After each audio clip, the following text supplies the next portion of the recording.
Okay, this is not a ride sharing video. I repeat, this is not a ride sharing video. So if you folks who are watching it on YouTube, understand you might be a couple days behind.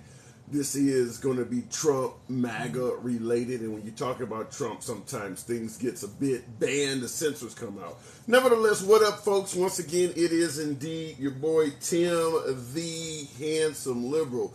Now, as you can see on the monitor behind me, just asking a simple question, but I do believe it's a legitimate question to ask, and that is, should President Trump simply just forget about the black community? And I know it's a harsh question to ask. It may even sound ridiculous to some of you folks, but nevertheless, there is no shortage of folks that believe Trump is intolerant towards African Americans and has no love towards the community.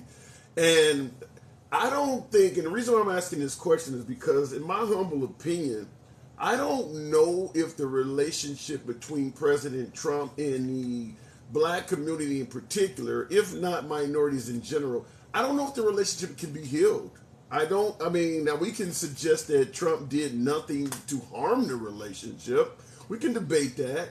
But at the end of the day, I do not personally believe after 4 years of President Trump, he campaigned from 2015, came down the escalator, and here we are in 2023.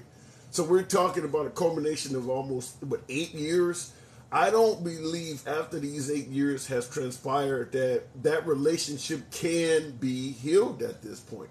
So that's why I'm posting the question, should President Trump simply move on and forget about trying to attract the African American vote? Now, many folks are going to suggest, well, he did this, like for instance, the contributing money to HBCUs. Folks are going to bring that up, or folks are going to bring up working with Kim Kardashian in regards to talking about criminal justice reform, things like that. Fact is, in my own humble opinion, you have to do what the voters are asking to get accolades, as opposed to what Trump is doing, which is, I did things I think are great for the African American community, and that should be enough. Well, did he do what the African American community actually wanted him to do?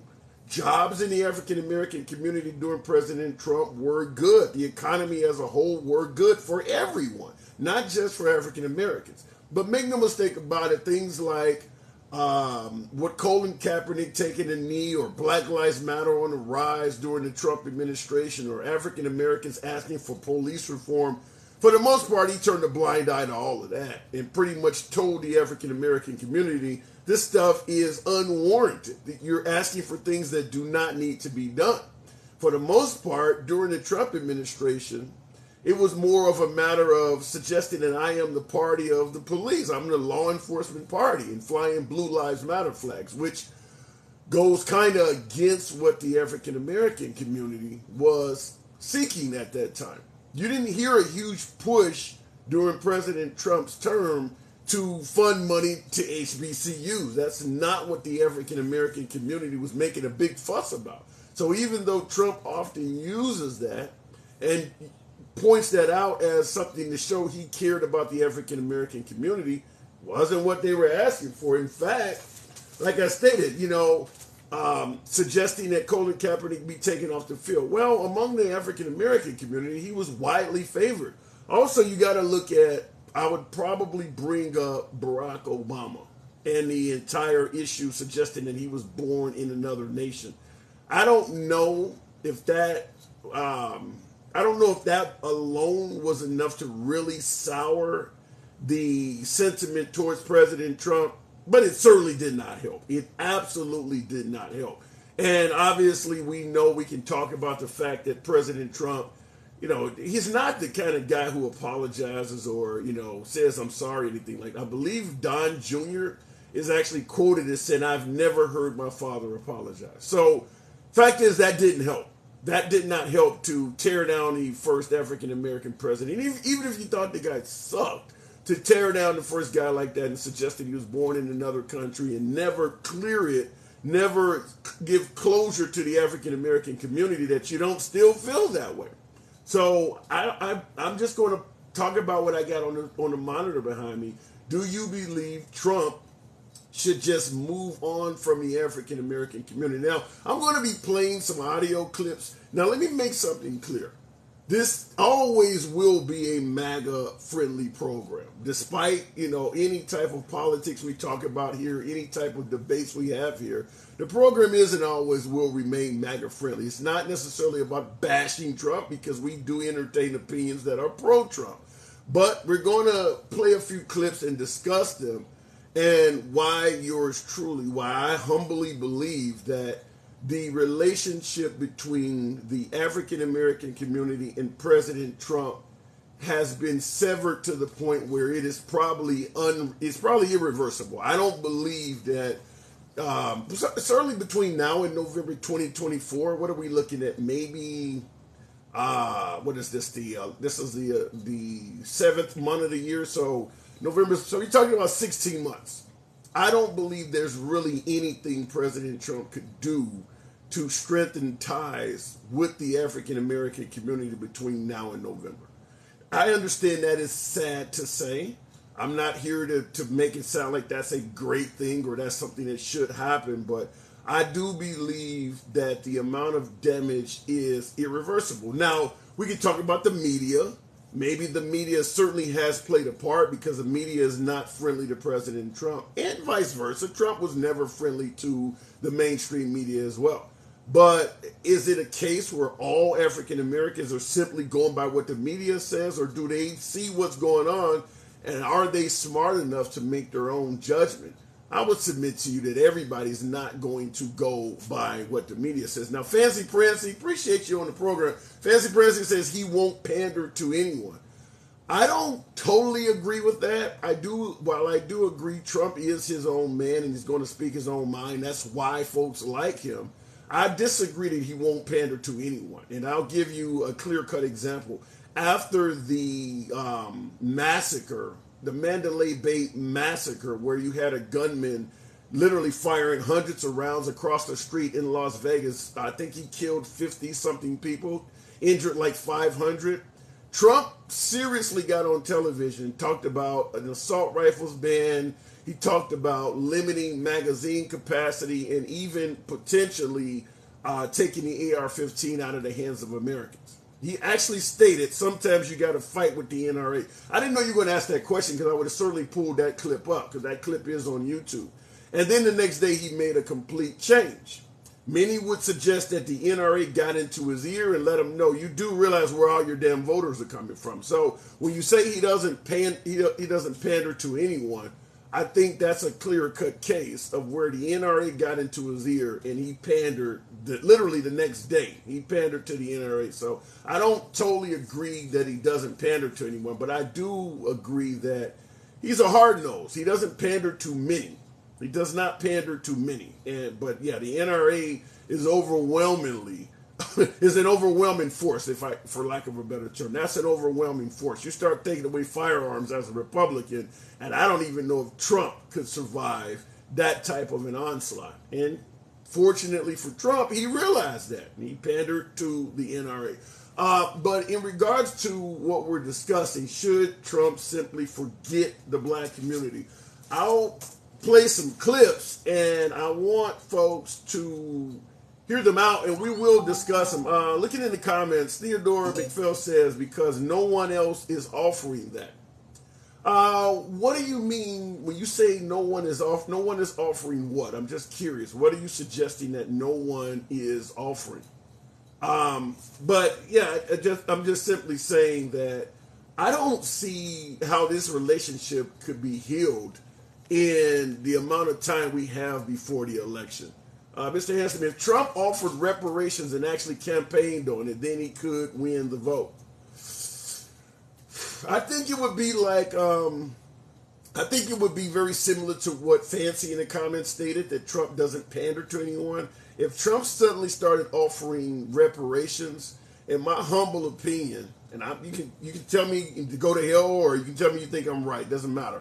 I invite dissenting opinion. But in my humble opinion, if Trump offered reparations to the African American community contingent on him getting reelected, I don't believe the African American community would trust him. So I don't believe that even offering reparations would save President Trump. I just think they would say it would be like a wall or something. You're making a promise that you're not going to keep. And I don't believe that alone. I just don't see it. It would have to be something he could do before getting in office. I don't think the African American community would get behind Trump on a promise at this point. So that's my opinion on that. But by the way, reparations, if President Trump offered reparations, he may not even get the nomination of his own party. That is incredibly unpopular among the Republican constituents. So if he started offering reparations, I think you would have a hell of a lot of MAGA and Trump supporters even coming forth and telling folks he lying to y'all because we don't want to do that. We're not going to back him. So I think even MAGA will come forward and tell most of us he lying to y'all. If y'all think he gonna do that, you crazy. Looking in the comments, that was a good statement you made there. Blacks have never liked Republicans, so this is nothing new. He offered DACA citizenship for zero. Yeah, well, that's not totally true, Fancy. During the Civil Rights Movement, blacks were voting Republican. They actually, remember, the Democratic Party is the party of slavery, the party of the Confederate South. All of that stuff's Democrat. The African American community was definitely lockstep behind the Republicans at one point. I've played the video of Martin Luther King even stating that he was fearful that the Republican Party was going to become the white man's party. Even he was working with them. So it's not a case where blacks always voted Democrat. They did side with the Republican Party for a lengthy part of American history. Not to mention the fact that Lincoln, being a Republican, Abraham Lincoln freeing the slaves, you're certainly going to get some adoration from the black community. Now, even though Lincoln freed the slaves back during that time, we were not allowed to vote in a lot of elections around the country, even if we wanted to support a Republican. But yeah, we didn't always vote Democrat. Anytime he has reached out, they bite his hand since. Well, I do agree that there is some biting of the hand in regards to Trump. But as I pointed out, there is some issues with Trump being who he is, a person who does not apologize, who sticks by his guns, even if his guns are wrong. You're going to get that. Just like if he reached out his hands and offered reparations, they would bite his hand. I mean, it's just because stuff like, think about what people bring up. Central Park 5, it comes up all the time. Barack Obama being born in Kenya, it comes up all the time. He has not apologized for that stuff.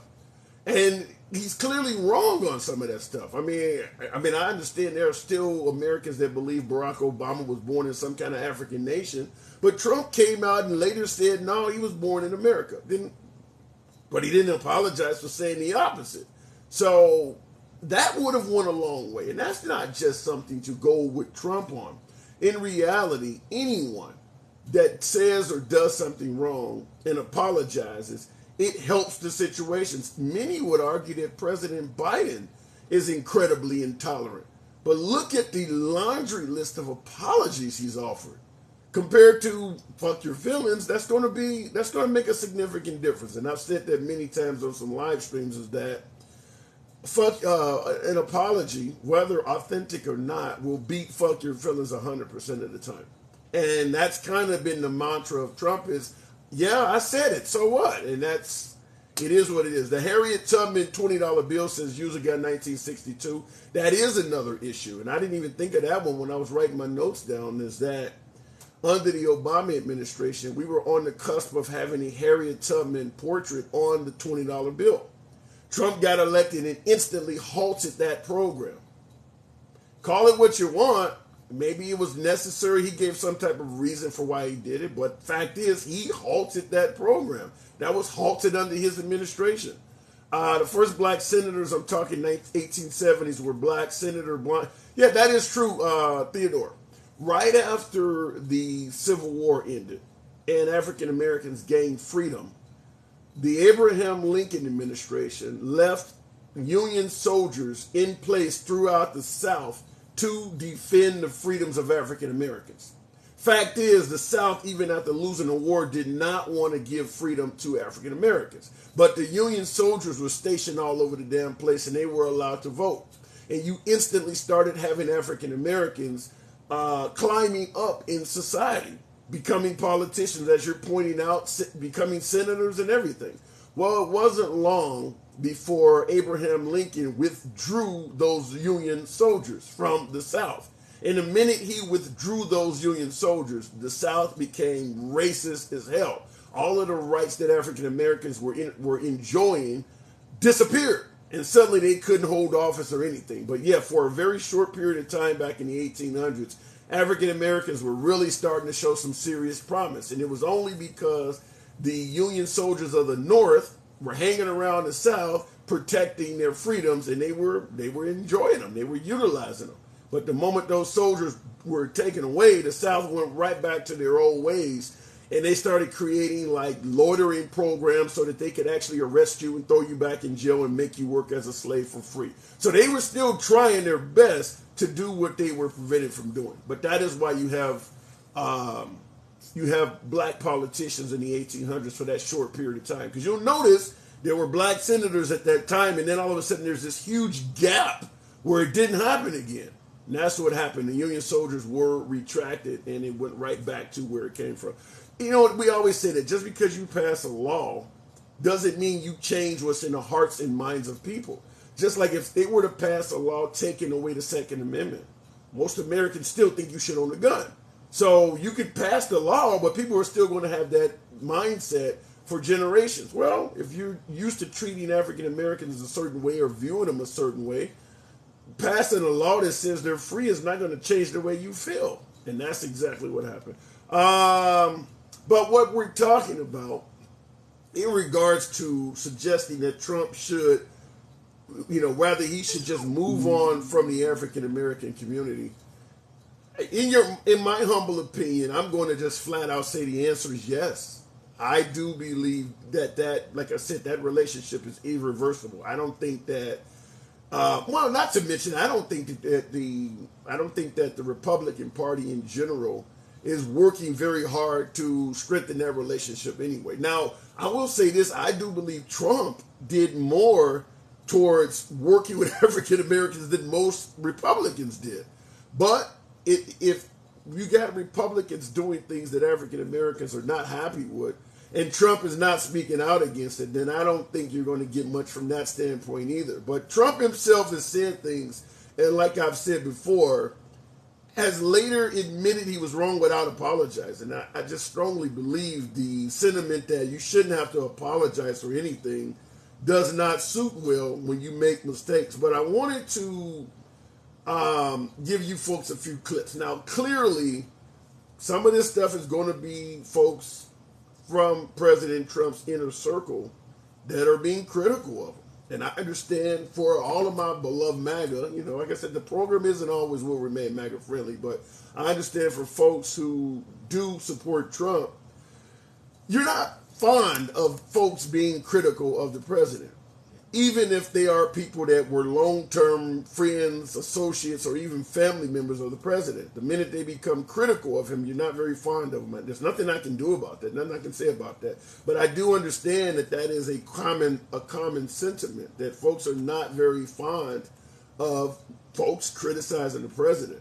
But I want you to hear some clips. We're going to talk about these, but this is just stuff that has come from Trump that people try to say things about. We'll talk about it. Some of it is bullshit. Some of it is noteworthy. This is Trump on stage debating with the current commander-in-chief. I am the least racist person. I can't even see the audience because it's so dark, but I don't care who's in the audience. I'm the least racist person in this room. Okay. Now, there's nothing there to say that that's racist or anything, but I'm going to say it sounds funny as hell. Listen to what he said. Vice President, listen to what he said. Least racist person. I can't even see the audience because it's so dark, but I don't care who's in the audience. Now this is a total bullshit comment I'm about to make, but if it's a bunch of black people in the audience and you say you can't even see them, and I'm saying this because I get told this all the time because I'm black as hell. And when it's dark out, we can't even see you. So understand that people will flip shit like that. Now, what he said is not racist at all. So don't get to yelling at the screen. I'm not saying that's a racist statement, but I am saying I've heard that before, and it brought about a chuckle. Looking at the comments, user guy 1962 says Trump designated BLM and Antifa terrorist organizations. That's awful. That is fucking awful. And that is certainly something that would be noteworthy to the point where, regardless of how you may feel about BLM, certainly with the leaders of the organization promoting fascism, mishandling funds that were donated to the leadership of Black Lives Matter. Fact is, any politician knows that Black Lives Matter was heavily favored in the black community. Most African Americans are on the favorable side of BLM. Maybe not the organization, because the organization, even I'm willing to admit the organization is crooked, but the movement is not. And for Trump to designate BLM and Antifa as terrorist organizations, and by the way, link them together, because Antifa and Black Lives Matter are not the same. They're not the same. Antifa, anti-fascist. So if you're calling Black Lives Matter a fascist organization, why would they be hanging around an organization whose name is anti-fascist? So think about that. That's literally what you're talking. The Antifa is for anarchy, essentially. So these are not the same organizations, even though many on the right have tried their best to link them up as if they're hand-in-hand friends. That's simply not true. They may sometimes be at the same events, but they don't work for the same cause or anything else. They're not the same. And when you got Trump designating BLM as a terrorist organization, and then you see what happened on January 6th, and we're not here to pretend like everybody that operated on January 6th was an enemy of the state. We're not saying that. There were peaceful protesters on the lawn on January 6th, but there certainly were people that committed crimes there as well. Even if you watch Tucker Carlson's tape, there is people that committed some crimes. They were not all let in. And when you see the difference in how the president treated BLM versus the folks on January 6th, African Americans are going to say something about that. Is it wrong to bring that up? I mean, just being honest with you, is it really wrong to say something about that? So, yeah, I do agree that certainly is yet another issue that has really harmed President Trump with the black community. That just didn't go well. Looking in the comments here, but I'm looking at that whole Harriet Tubman $20 bill thing. I saw that again. That was something also that was hugely favored by the black community. The idea that finally one of the bills we have in this country, and people are getting away from paper money any damn way, but the notion that one of the actual notes, pieces of legal tender would have an African American on it, that was something that most black people were a fan of. President Trump shot it down. Does it mean he's racist? No. But there's a bunch of this stuff. We can dismiss it all, but there is a lot of it to dismiss. Now, in addition to that, I want you to hear yet another clip, if I can get this one to play right. And we'll break them down. Like I said, all of this stuff doesn't always say the man is racist. Mr. Trump is a racist. The country has seen Mr. Trump court white supremacists and bigots. You have heard him call poorer countries shitholes. In private, he is even worse. He once asked me if I could name a country run by a black person that wasn't a shithole. This was when Barack Obama was president of the United States. And while we were once driving through a struggling neighborhood in Chicago, he commented that only black people could live that way. And he told me that black people would never vote for him because they were too stupid. And yet, I continue to work for him. Now, this goes under the category of what I said before. Many folks who support Trump do not like to hear things that are critical of Trump. And the end result is you're going to automatically dismiss Michael Cohen, who you just seen. That's Michael Cohen that was giving that statement there. And he was testifying under oath. That's in front of Congress. So he could receive another perjury charge if he was lying about what he just said there. But he's testifying under oath. And the point I'm trying to make is if you favor Trump, as I say all the time, if you're one of my beloved MAGA and Trump, you're a big, huge fan of Trump, you don't like hearing negative shit about President Trump. So there's nobody going to tell you anything negative about Trump and you're going to agree, you're going to really give it any serious credence. But that is his attorney for a generation. This guy worked for President Trump as his attorney for 20 plus years. Remember on Air Force One, when they asked Trump about Stormy Daniels and his response was, you got to talk to my lawyer. He was talking about this guy. He was talking about this guy. And then all of a sudden when they fall out, then suddenly this individual, everything that comes out of his mouth is a lie. So that's questionable. But I just want to bring that up because Michael Cohen saying all these awful things about Trump was his lawyer for 20 years. Remember when Obama got elected and they were in Reverend Wright's church? You know, chickens are coming home to roost, and he was talking about America, and they were holding Obama accountable for what his pastor was saying. And the response was, you've been sitting in this church for 20 years. Well, that suddenly lost credibility when it became Michael Cohen and President Trump. You've hired this man for 20 years. Everything he's saying about you is suddenly a lie.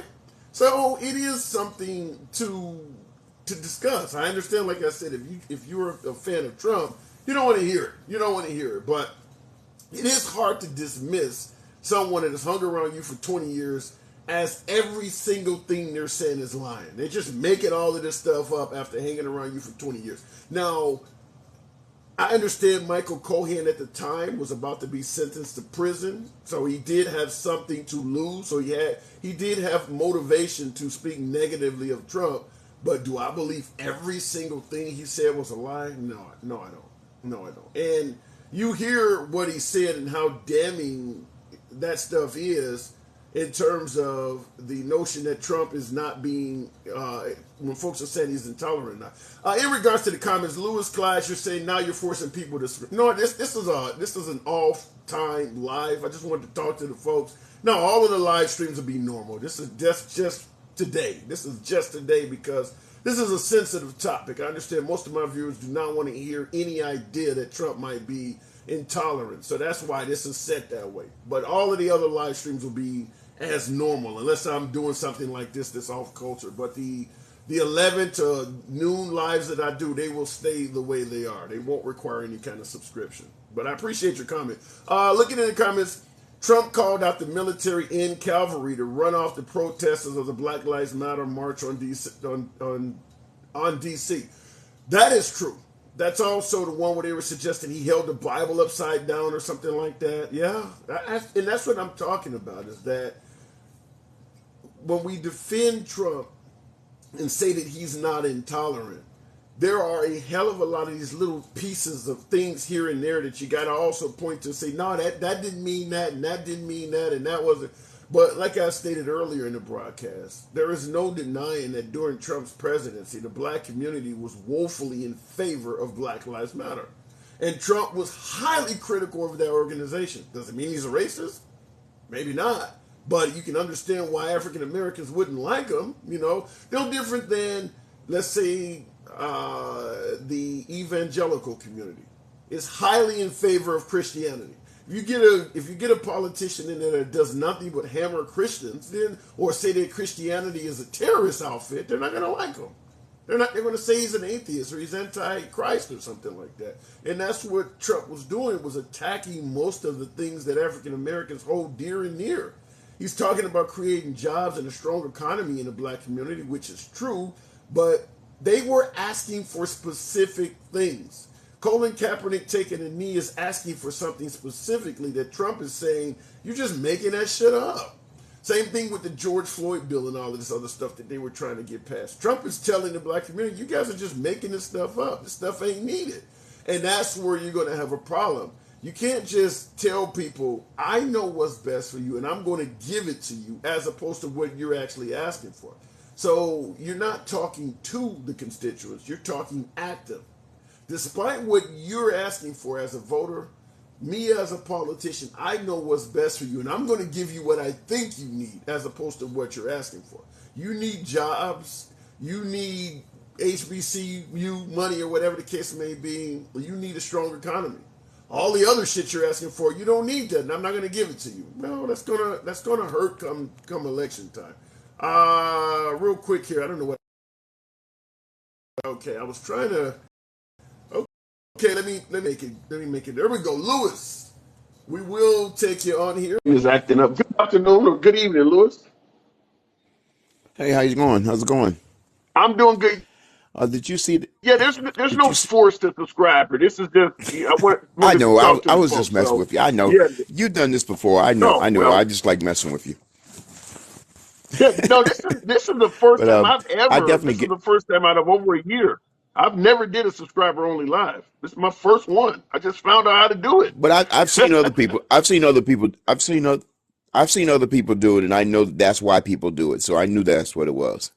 Um, Okay. and like I said, I do get it, and I definitely understand it because you don't want people coming in here thinking that they're going to have their same lovey-dovey, handsome liberal that's, uh, and it's not that Yeah. way. Well, and like I They're going to said, get this is they're going to it's a get your stronger honest topic. opinion It's a it's about the thing. Yeah, it's a stronger topic, so I didn't want to get I didn't want to get crazy with it. But what do you think? Do you see any legitimate reason for folks to suggest that President Trump is intolerant?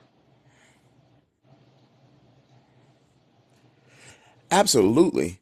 I mean, and the reason I say that because I know the commander in chief's job is to console the nation and bring everybody together. When did he do that?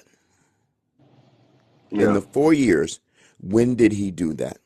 But I Even had with a all the commenter. unalivings But, by but black people. let me ask you this. In the comments, Fancy Prince, who was a friend of the program, she pointed out that Trump did reach out to the African American community a few times in his head. Do you see where Trump actually tried to make inroads, tried to do at least reach out to the black community, and they rejected him?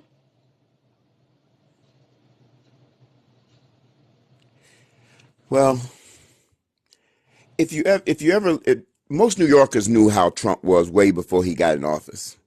I know they always use those examples of all how all the celebrities kowtowed with Trump, like Al Sharpton, like Oprah Winfrey, like they forget that Trump was a lobbyist. So Trump raised a lot of money for a lot of black politicians. So that was the only reason that they tolerated him. They that he was a black lobbyist. He raised a But lot is of that money wait? for But Al the Sharpton, reason I'm for yeah, but Jesse Jackson. isn't that a good thing though? Wouldn't that be a good thing to help out blacks trying to become getting in politics? But see, here's the thing: Trump don't do nothing for nobody but himself.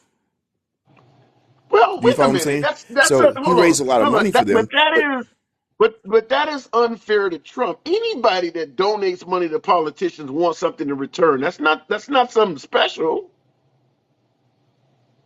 I'm not saying that. But just like everybody says Okay. to make out that he gave all those loans out and gave those loans, but they were high interest loans, high interest rate loans that people are still paying for, and this shit happened in the '70s. So Yeah. it's like it depends. It really is that really helping them? You know what I'm saying? But I'm Well just when it saying comes that to in a high sense to interest where that def yeah, but when it comes to the only reason you're going to take a high interest loan from Trump is because you can't get a low interest loan from anybody else. So I agree with you that a high interest loan can put people in years worth of debt. But at the same time, if he's giving you a loan, even at high interest, he not deserve some credit for that because without him, you couldn't have got it at all. but it's still I think that if you really were trying to do something for the community, you wouldn't do it at a high yield. You know what I'm saying? Yeah. Um, that's just my belief. I mean, I Okay. don't think you can tell me, that you're gonna hand me this, once you pick up my soap over there for me, but then when I've been over to pick it up for you, you kind of, give me the 1 2. You know what I mean? So it's like, you know what I mean? So I mean, You know what I mean? I get it. So I mean, yes, he did do that. I mean, I do. But I was, and the only reason I'm saying that because Al Sharpton said it better than anyone. He said we tolerated Trump because he did raise a lot of money for us But that from wait his a big minute. But constituents. So if we did Al tolerate it. But Sharpton, but wait a minute, if Al Sharpton, who suggests that Trump is a racist today, is stating that the only reason we tolerated him is because he gave us a lot of money, does that not make him look like the definition of a sellout? You actually worked with a racist, according to you, because he was well, giving you Trump does money. absolutely, absolutely. Yeah. But they all use each other. You feel what I'm saying? And Trump wasn't giving them his money. Trump was getting money from other people. You You know, know Trump would go something? to a lobbyist. What a lobbyist does, he goes to a lobbyist goes to other I rich can people and get only money. defend. Yeah, but if what you're saying is, taking what you're saying as accurate, I could do nothing but defend Trump because it sounds like the people he was working with were just as shisty as he is. If you think he's a racist, but you're working with him because he's giving you money, then that makes you no better. I'm not, I'm not questioning that part of it at all. I never liked Al Sharpton. Let's be for real. It's just that people use that picture of him with Al Sharpton more. Him and Oprah, those are the two that you see come up the most. You know what I'm saying? And every now and then you'll see them float one in there of Jesse Jackson. But but one thing you got to know now, your world travels. One thing you got to know is mostly all rich people get along. You know what I'm saying? They don't have a problem with each other. They're more likely to get along. Rich I people agree. get along. Do you hear what I'm saying? Yeah, yeah, They most likely get along. Now, one thing about, and it's the opposite of most poor people ain't likely to get along because they don't like each other. You know what I'm saying? So it's like nobody yeah. likes being poor. Everybody loves being rich. You know what I'm saying? So, Right. it's just that simple. If you're rich, I mean, you're happy. You know what I'm saying? Poor people ain't got Yeah, time to be friends with another poor person. You know what I'm saying? It's just not that way. But rich people yeah, get along. Shit, they don't need nothing from each. They yeah. don't need nothing I from each don't other. dis. You know what I'm saying? I don't disagree that. Yeah, if the wealthier class, they have a elite class among each other, and they do make it work. I don't know why once Trump got elected that he did start having a huge amount of animus with so many people of the wealthy community. But I mean, he has. I mean, he didn't have to go Right. after all of those people Right. that hard. I guess he was just trying to please a certain crowd. But yeah, he because even with Kamala Harris. President Trump used to donate money to the Kamala Harris campaign as well when she was a DA or whatever. There, when she was an elected official in California, he was donating money to her too. Absolutely. Yeah. So Absolutely. And the other thing about with Kamala Harris, she got the raw end of the deal. And what I mean by that is that we inspire our black leaders to do well in life. And then when they get in those positions and they do their jobs, we criticize them for locking up criminals. You know what I'm saying? It's like she gets criticized for locking up criminals and being tough on crime. But we wanted her in that position to do that. You know what I'm saying? yeah. But she gets criticized for it. So my thing is, it's just this is the yes, I think he's a racist. Yes, I think that he's a bigot, and he's proven now to be I gotta say assault. But did you see that new thing came out today? The judge called him the judge that sentenced him, that fined him, actually said yes, Donald Trump is a rapist. You need to Google that. It will shock you. Yeah, I The didn't judge hear says that. yes, he's a rapist. A rape, like as Oh in yes, sexual assault it's or a all over rapist? Google. Yes, in the judge's words, yes, Donald Trump is a rapist. Wow. Wow. All right, Lewis, I got to move it on, but damn, I I'm didn't. telling Yeah, you, I got to look freak. that up. All right, man. There's Yep, a they delay, definitely so definitely came out today. The judge just straight out called him a rapist. I'm gonna look that up because All right, Dave. if Thanks for having me up. I'm enjoying it. appreciate it, and then some type of delay. So, but yeah, Lewis, definitely good talk. I haven't heard that either, Fancy Prancy, but I will say this: if that judge cannot prove what he said, Trump should sue him.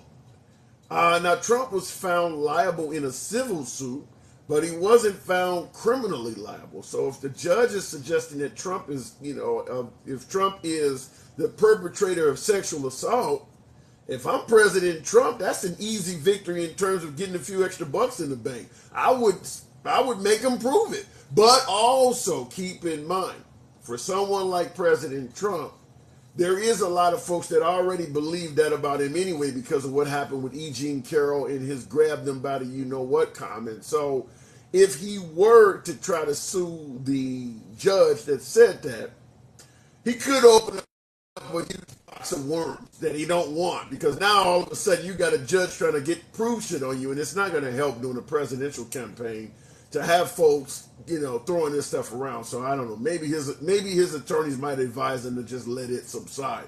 But point is, if you're saying something like that about somebody, you're supposed to have to prove it. I just don't know in the middle of a presidential campaign if you want to have somebody trying to prove that you're a rapist, because you just don't know what's going to come out. And keep in mind, we live in a feminist era where accusations can sometimes be just as powerful as the truth. As a man, I understand if a woman says that I attacked her, oftentimes I'm going to be treated as guilty until proven innocent. So, and certainly when you got a history like Trump, where you've been a philanderer, you're a known cheater, you lost a civil case, you're on tape saying you grabbed women by the it just wouldn't go well. If somebody makes an accusation, it would be like somebody saying that R. Kelly harmed their children. You're going to treat him as guilty until proven innocent just because of the history. Trump has a history that makes him look like he might possibly violate a female, just simply because of some of the things he said and been caught up in. So maybe it might not be in his best interest to pursue a lawsuit. User guy says fake. The judge himself said it. I want to hear that. Yeehaw! Lewis, thank you. Appreciate the hat and mustache. And also, folks, for you few that are here, this is not going to be a norm in terms of the afternoon live streams. You won't have to subscribe or anything like that. So understand, because I know normally this live would probably be 10 to 15 times the size it is, and the comments would be scrolling like crazy. But the notion that we're discussing whether the former commander-in-chief was intolerant, it's a serious subject. So I just wanted to really serious lip service, really discuss it. And I want you guys to hear some clips. Just for the portion about Michael Cohen, like I said before, it's hard to believe that after being his attorney for 20 years, Michael Cohen being Trump's attorney for 20 years, he would just make all this up. Mr. Trump is a racist. The country has seen Mr. Trump court white supremacists and bigots.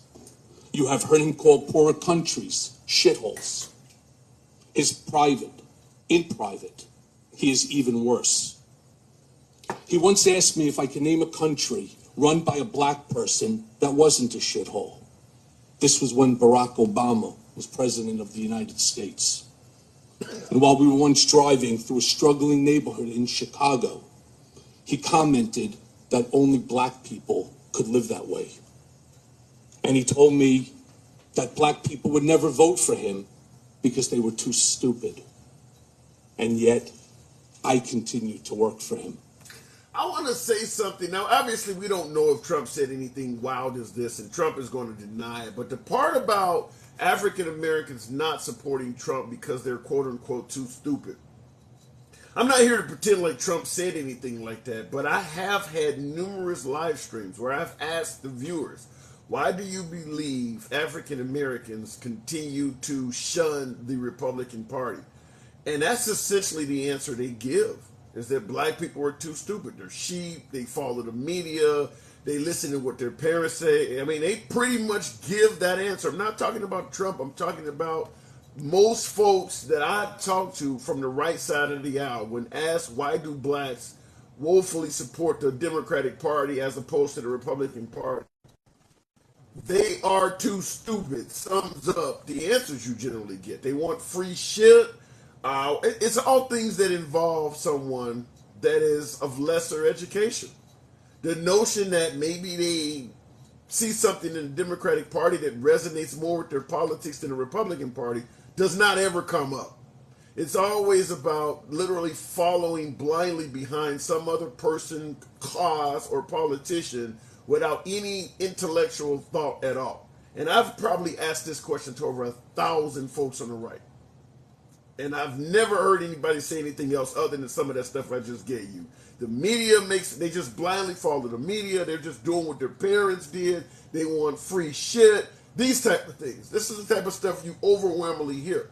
The idea that, well, maybe he just might be pro-choice versus pro-life, or maybe they actually believe, in Second Amendment limitations. None of that type of intellectual thought ever comes up in the answer.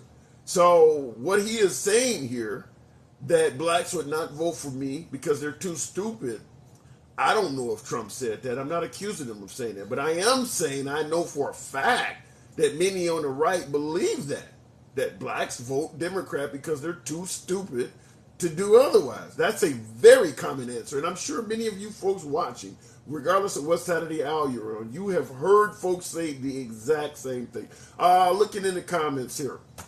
Exactly what Dems say about MAGA. They are sheeping in the coat. That is true too, Fancy Prancy. You are correct. Many folks on the left suggest that Trump supporters follow him blindly because they are sheep. They do say the exact same thing in reverse. Neither one makes it any better. I'm just going to tell you, and I've said on my program numerous times, Fancy, I'm sure you are a witness to this, being a frequent viewer, is that I've said there are numerous legitimate reasons for Trump. Being pro-life is a perfect example. If you are pro-life and your choices are Biden or Trump, why the hell would you vote for Biden? If you are a strong supporter of the Second Amendment, why the hell would you vote for Biden over Trump? So there are lots of reasons to vote either way that have nothing to do with being a sheep, in a coat, wanting free shit, or any of this stuff. But folks who see you as the opposition dumb you down to make it fit a narrative. And that's just not it. It's just, African Americans, there are plenty of African Americans like myself. I got 3 college degrees. You gonna tell me I can't come up with a decent reason why I would pick a candidate? I'm not the only one.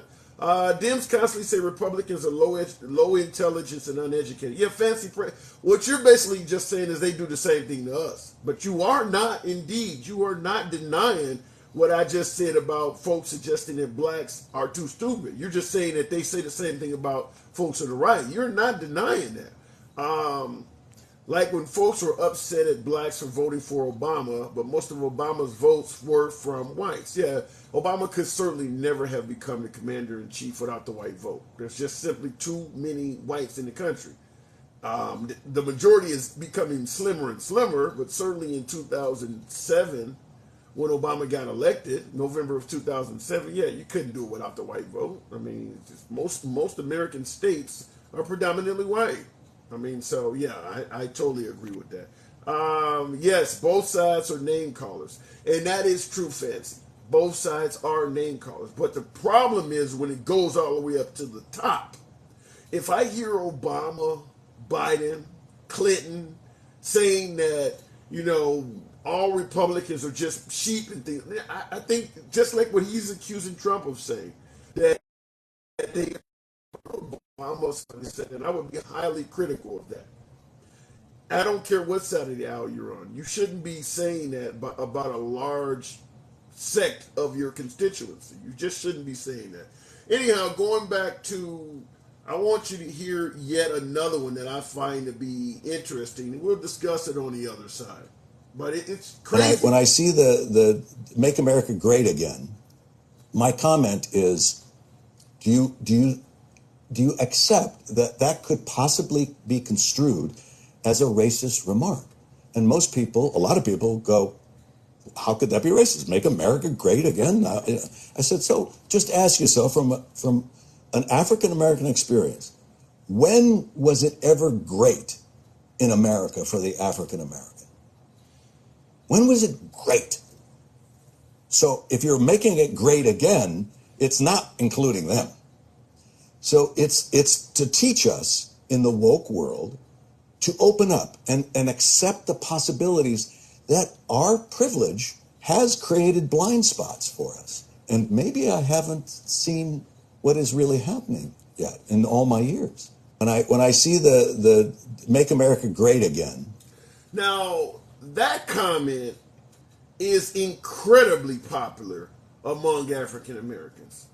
Every show I do, literally every show I do that I display a MAGA hat, I'm asked by somebody in the audience, when was America great? Now, make no mistake about it, Trump is not the first person to utilize that phrase. He just took it to a whole nother level. It's like saying Jordan was not the first guy to be great at basketball. He just took it to a whole nother level.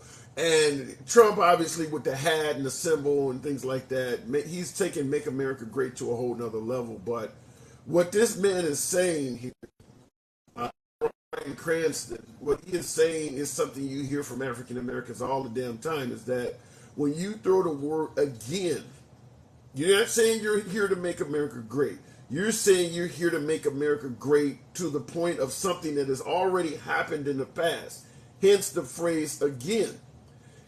Any African American, really any minority, is going to step up and ask you, what period in the past are you referring to? And that has been something that has been a thorn in the side of anyone donning the hat since day one, because there is no explanation you can give that is going to satisfy minorities, because the only explanation you can give is to suggest we're talking about a time in history that excludes part of history.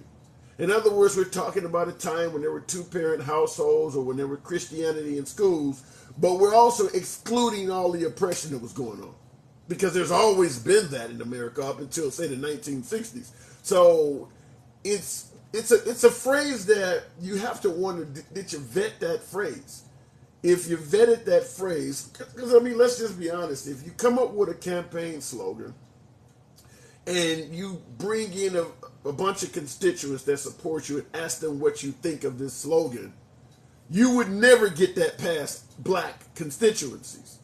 If you went into a room full of black people and told them this is what we're going to be using for the campaign slogan, they would instantly bring that point up. When are you talking about? So clearly, this is where you start having folks talking about privilege and all this other shit that I know a lot of folks on the right do not like. Because it is a slogan that sounds great if you had the privilege of not having the history that, say, some minorities have.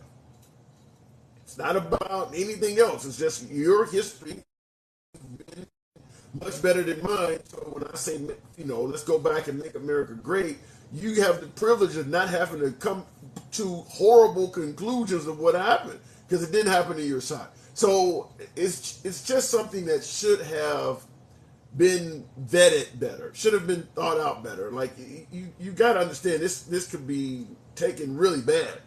Kind of like Obama clinging to, saying they cling to their Bibles and their guns. You have to understand that's not going to go very well. Make America Great Again to African Americans is almost like a threat. It almost sounds like a threat, like you really want to undo some freedoms. I'm just saying that's the way it comes across to a lot of them. And like I said, every broadcast, I don't think I've ever did a broadcast where I have not had an African American ask when they saw the hat, when was America great? I've been asked that over 1,000 times.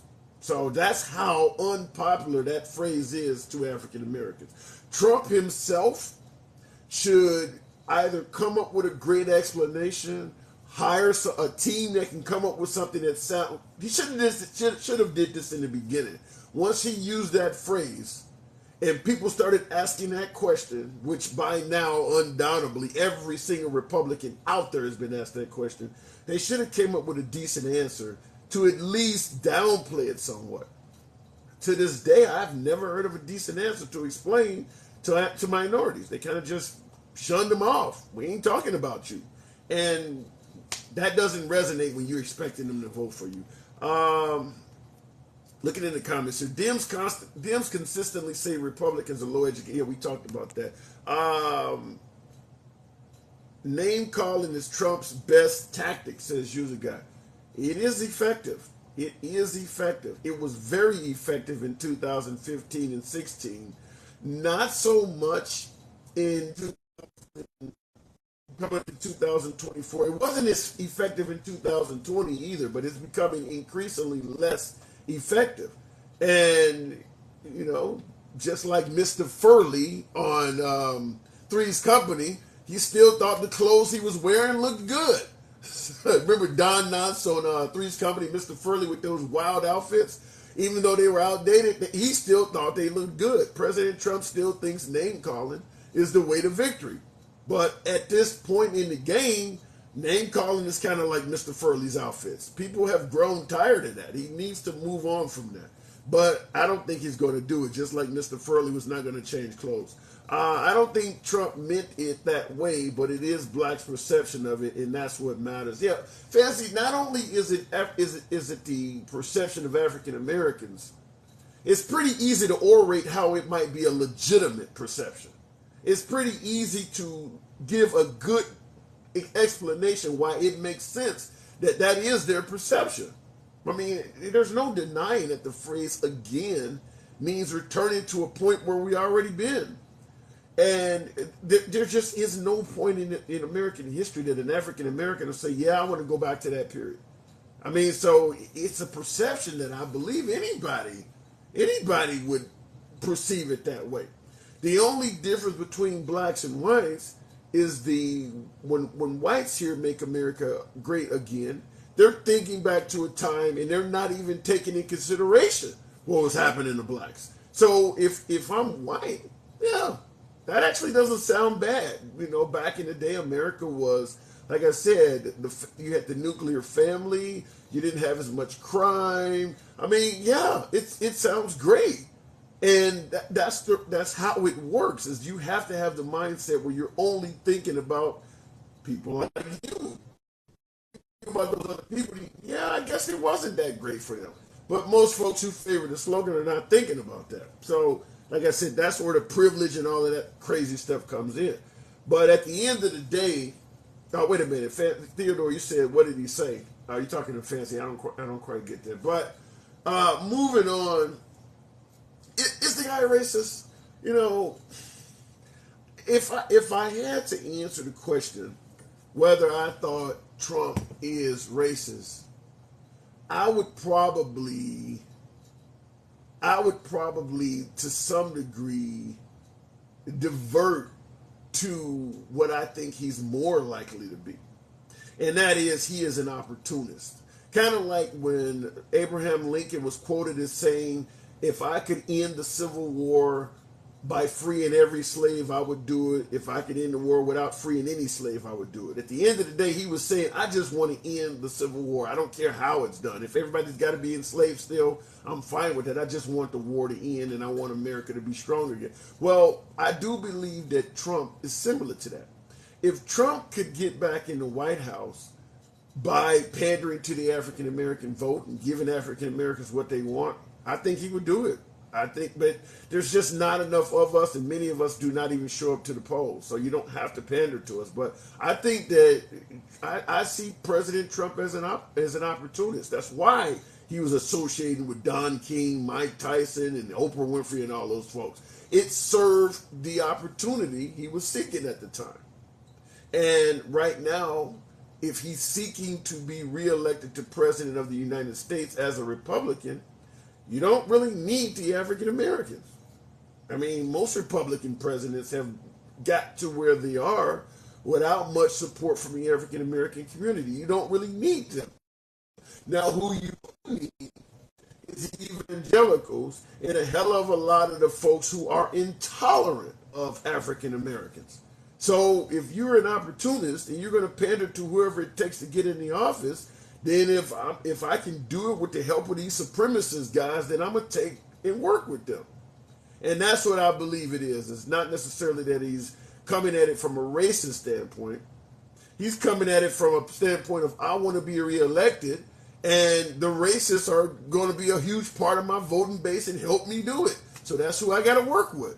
But when he was trying to get a building built in New York or get a contract in California and had to work with Kamala Harris or work with liberals, at the time he was an opportunist, and that's what fit the narrative back then. Right now, what fits the narrative is going towards folks who are not necessarily fond of minorities. So I don't think it's necessarily just him being a racist. I think it is him courting those folks because they fit the need that he is trying to address. Why do you think politicians kiss babies? Exactly, Fancy. Exactly. It's pandering. It is indeed pandering at its finest. That's exactly. Aren't most rich people opportunists, especially politicians? Yes. However, here's the problem. Even though as a politician, you tend to pander, you tend to answer the lobbyists and things like that, you have to have a line that you don't cross. There's a group called NAMBLA. You often hear them criticized because of what they stand for. NAMBLA, NAMBLA, North American Man-Boy Love Association. They are essentially pedos. This is a whole group of them. You don't take money from somebody like that. There are some groups out there that I don't care how much they offer, you don't deal with them. NAMBLA is one of those type of groups. Well, if you got supremacists, boys, oath keepers, 3%ers, you know what they stand for. Even if they will help you even if they'll help you reach your goal, fit your agenda, there has to be a line of certain types of people you don't work with. I personally believe Trump will go beyond that line and work with some pretty shiesty folks. And that's where you're going to have a problem, is that I think he's willing to work with people that some other politicians might say, nah, that might be a bit too far. So there you go. But I do believe he is more of a opportunist than somebody who is intolerant. That's where I would go with that. And then last but not least, I'm not going to even play the O'Reilly clip. It's about, I'm sure you've seen it, Fancy, but it's about 4 or 5 minutes long where, Trump is tweeting out that African Americans are responsible for like 80-something% of white homicides, which is ridiculous. And at the end of the day, just like most of this other stuff we've discussed, his biggest issue is the lack of a follow-up apology. Doesn't matter what you stand for. It doesn't matter what party you're running. If you fuck up, just address that to the people and let them know. Be willing to concede a mistake.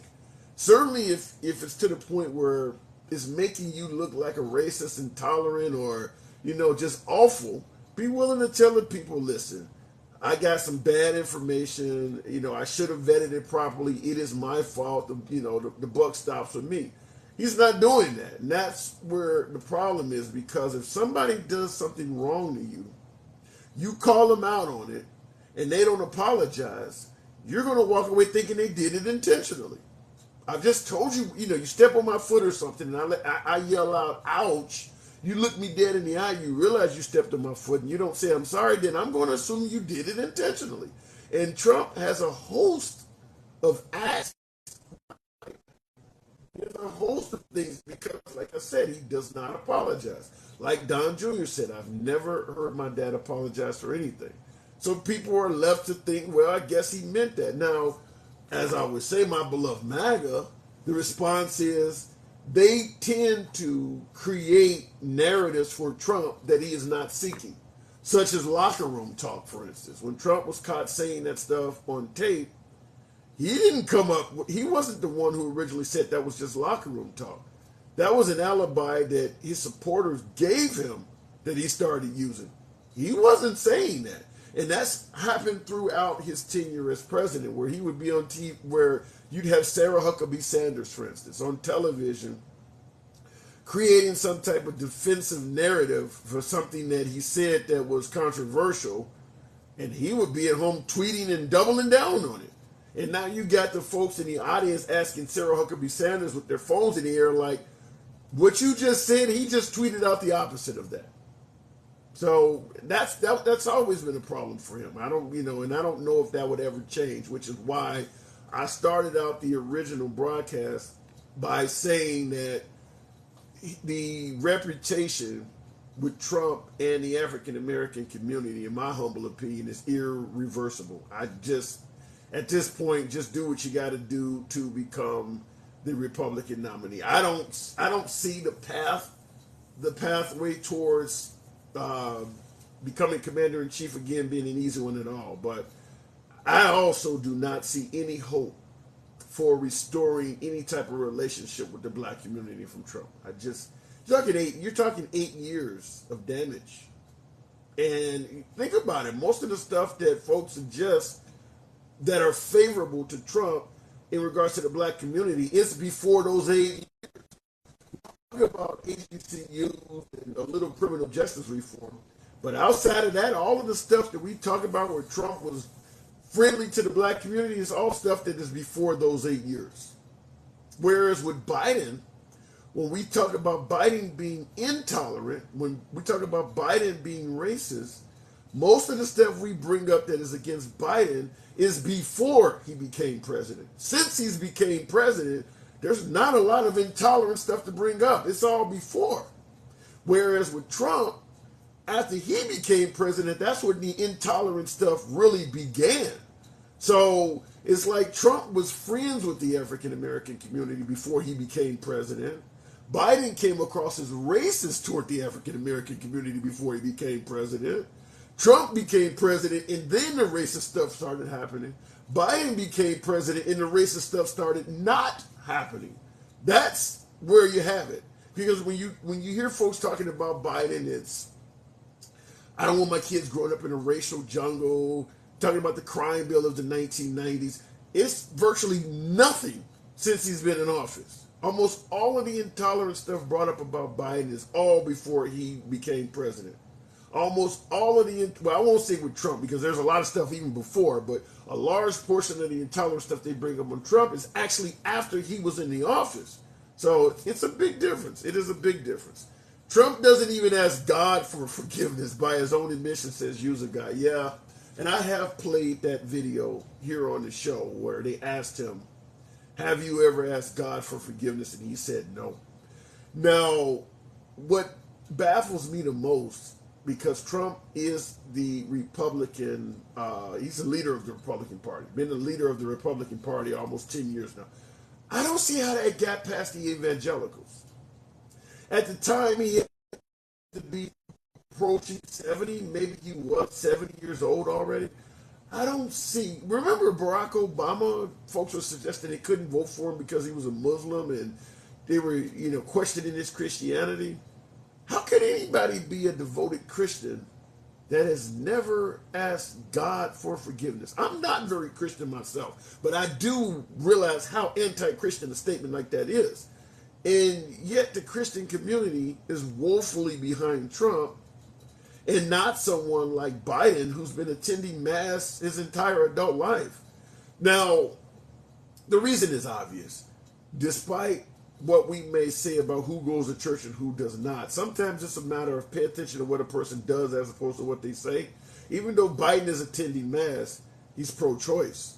Whereas Trump is obviously put in is responsible for some of the biggest pro-life legislation we've ever seen. I mean, he's responsible now for Roe v. Wade being rolled back. So evangelicals are really going to like that, even though he never comes to church. So you got to give Trump credit for that, regardless of how you may think of he, with him never asking for forgiveness, not really going to church, cheating on his wife with a porn star and things like that. He's imposed some of the biggest pro-life legislation in our lifetime. And that's huge. I mean, regardless if you're pro-choice or pro-life, it's going to save the lives of millions of babies until the Democrats can find a way to codify abortion rights. That's all Trump. Trump gets credit for that.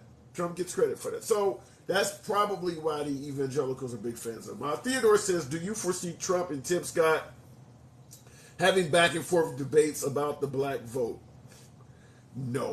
No, because I don't see Tim Scott challenging Trump in any way, fashion. I don't think Tim Scott, remember Kamala Harris got up there and eluded that Biden might be a racist? Tim Scott ain't going to do that. Tim Scott is not going to do that because Kamala could challenge Biden and not lose the support of Democrats. Tim Scott doesn't have that luxury. If Tim Scott gets up there and embarrasses Trump, he might need some type of extra Secret Service protection. So no, you're not going to get Tim Scott getting up there and doing no shit like that. Tim Scott, I mean, think about what Tim Scott is doing. Look at his ads. They're anti-Biden attack ads. Now, Tim Scott obviously has a duty to challenge Biden. That's fine. He's on the other side of the aisle, but you got to hurdle before you get to Biden. You got to first you got to first win the Republican nomination, and he's like in fourth or fifth place. He's way down there. So doing attack ads on Biden when you got DeSantis, Pence, Trump, all these other folks in front of you, Chris Christie, these are the people you need. You'll never get to Biden unless you beat these people out.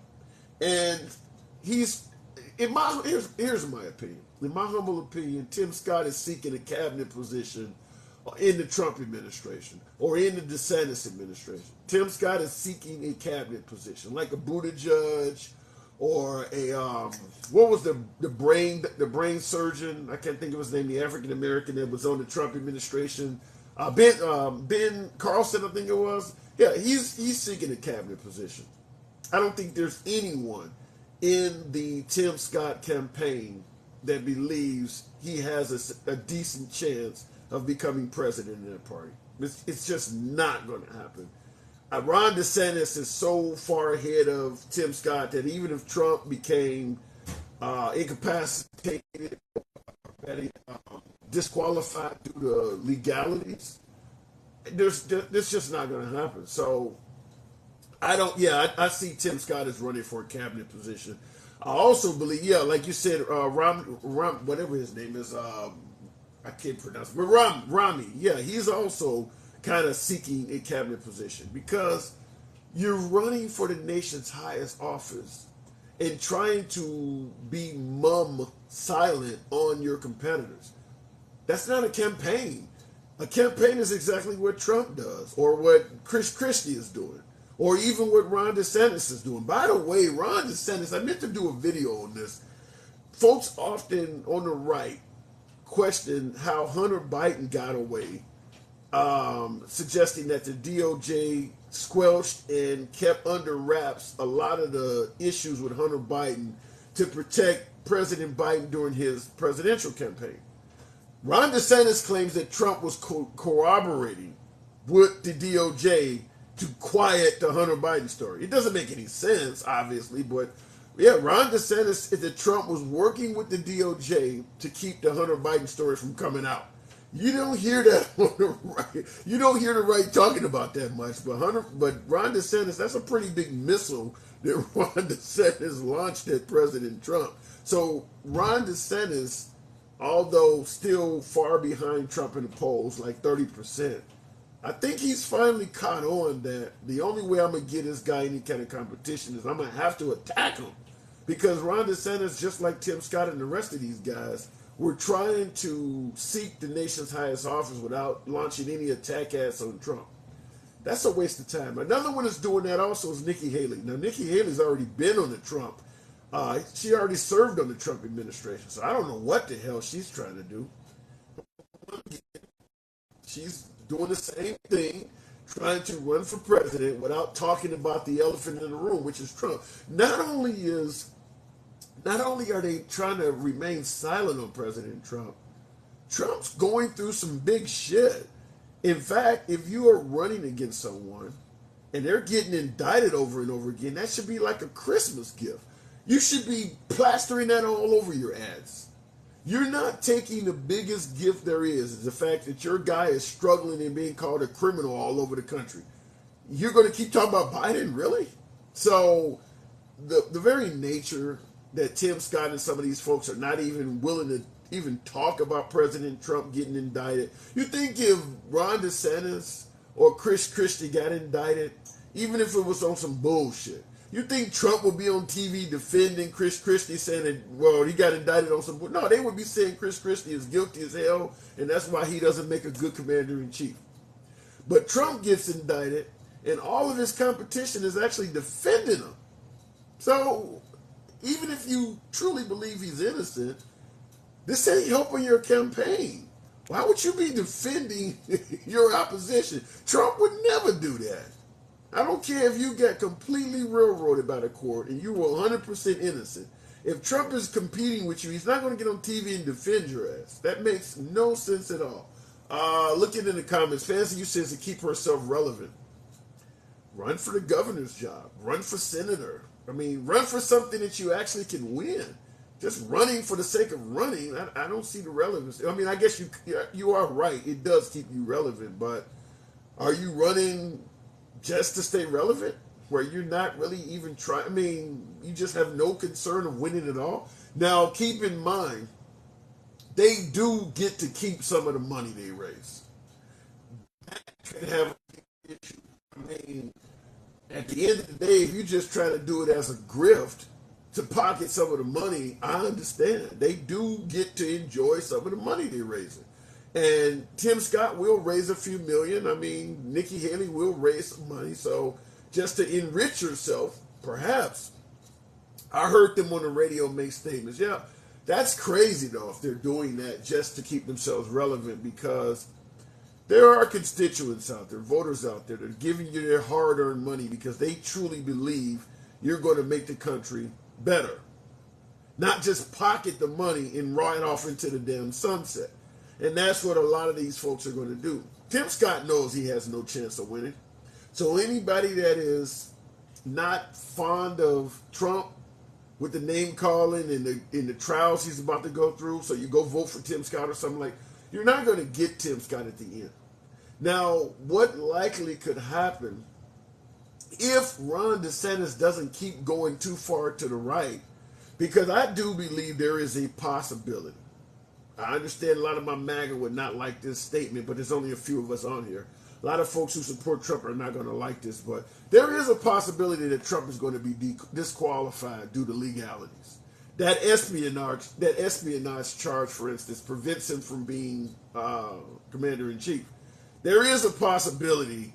I mean, let's just be honest. Whether you think Trump is innocent or not, even if it was your own mother and the feds were filing this many cases against your mom, even if you thought your mom was 100% innocent, this many cases, mom is probably going to jail. Period. You would think mom is probably going to jail. I don't care how innocent I think mom is. This is a lot. This is a whole, I mean, by the time we're done, Trump is going to have about 100 different charges on him. Right now, I think we're at about 70. The third indictment that's expected to happen sometime next week. And then, of course, there is another one that's going to happen in the state of Georgia, which is also probably an 80 to 90% chance he's going to be indicted in Georgia. So that's 4 indictments. Now, the first one, misappropriating campaign funds to a porn star or whatever, a lot of folks believe that's a bullshit indictment. Fair enough. But the documents case is pretty easy to prove. Either the documents were classified and either the documents were declassified and you had a legitimate right to own them, or they were classified and you were in violation of the law. It shouldn't be that hard to prove that. So I think that's a clear-cut case, and the fact that the feds went after him on that, in my opinion, shows they probably got him on that one, and that's the one where the espionage charge is on. Now this next one that they're about to go after him on with the January 6th thing might be a little bit more challenging. But then you got the find me 11,000 votes coming up. Even if you think it's railroading, even if you think it's bullshit, it's a lot of it. It is to have the feds coming at you for dozens of charges and expecting to beat them all is a hell of a feat when you're dealing with an organization that has like a 90-something% conviction rate.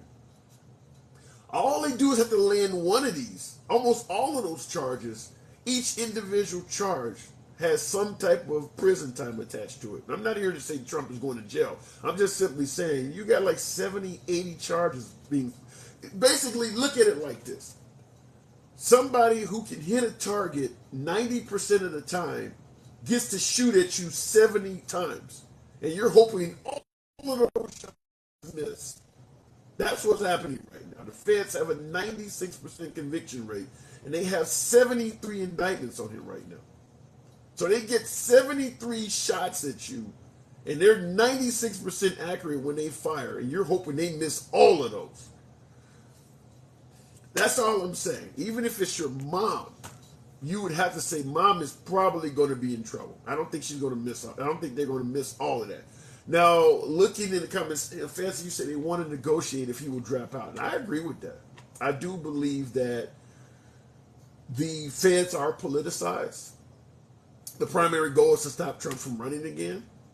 But at the end of the day, even though I believe the feds are politicized and their primary goal is to stop him from running again, I believe they are using real crimes and real violations to do that. That's how I see it. Just like you can say they're being politicized, you can say they're trying to stop him from running again, but they're doing it with real crimes. The example I often give is if I get pulled over for speeding and I start talking shit to the police, and the police decide, well, I'm going to write you up because your treads are low on your tires, your tints are too dark, one of your license plate lights is out. It's bullshit. These are bullshit violations. But they are legally violations. They're being petty with me, but they're using real violations to get me with. That they are technically, these are real violations.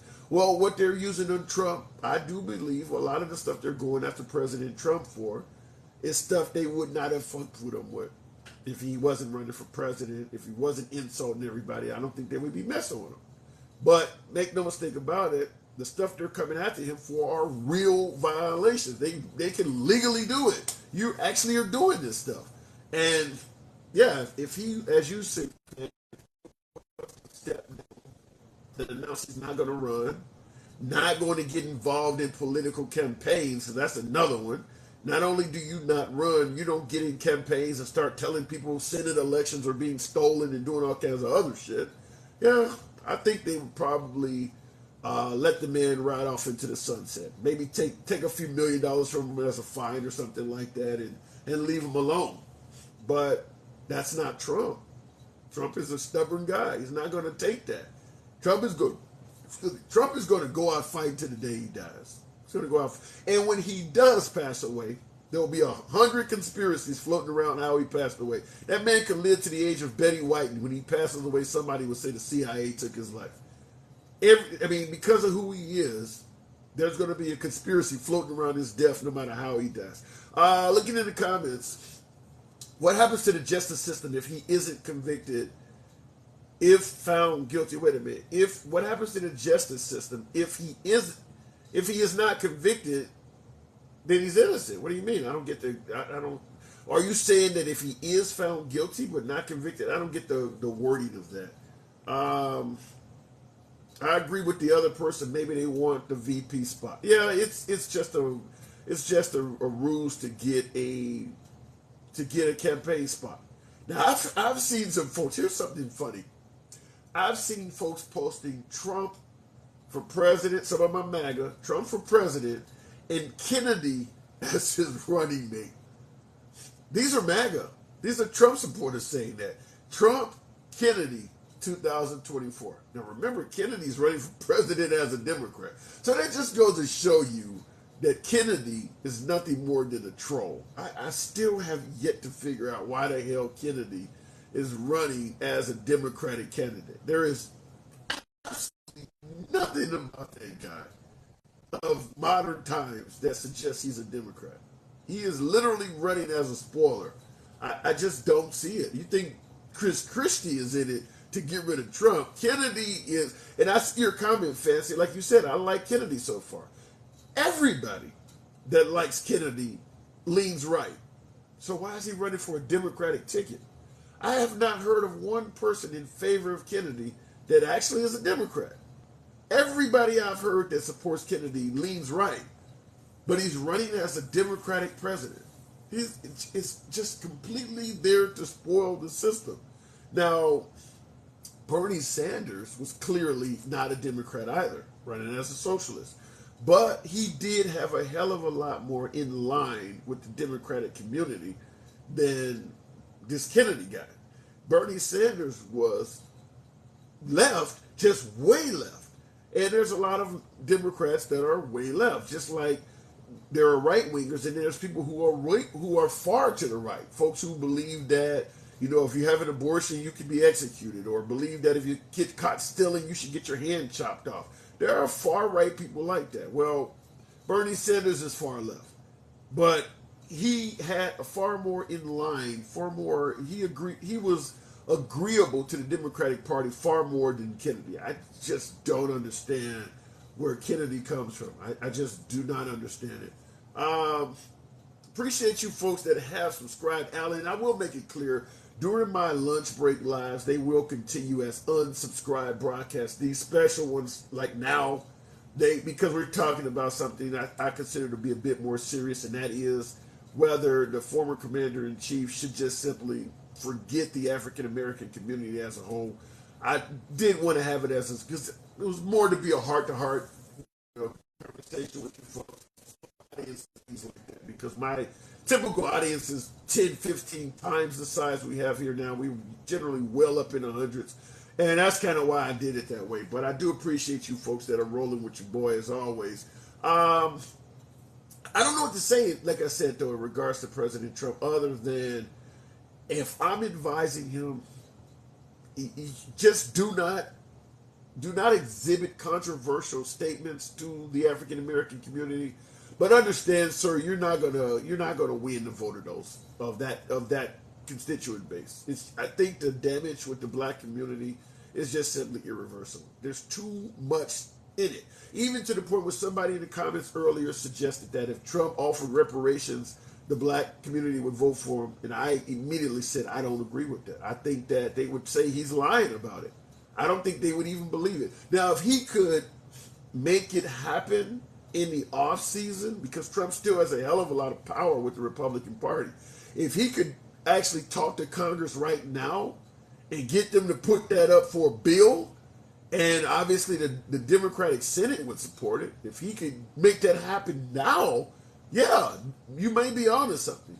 But if he just made that as a promise and said, if I get reelected, I am going to propose reparations for African Americans, the African American community would not believe him. They would not believe him. But I do believe he has enough power now that he could convince Congress to propose bills, even right now while he is just a regular citizen.